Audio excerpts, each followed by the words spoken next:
العالم كله بيتكلم عن فيروس جديد بيحول الناس لوحوش، بس أنا كنت فاكر إني في أمان في بيتي.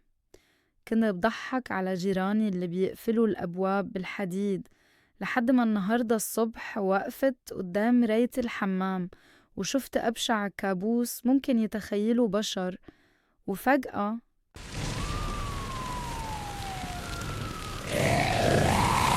لقيت عروق سودا زي الشجر الميت بتجري تحت جلدي، وعيني بدأت تبيض وتفقد الرؤية تماما.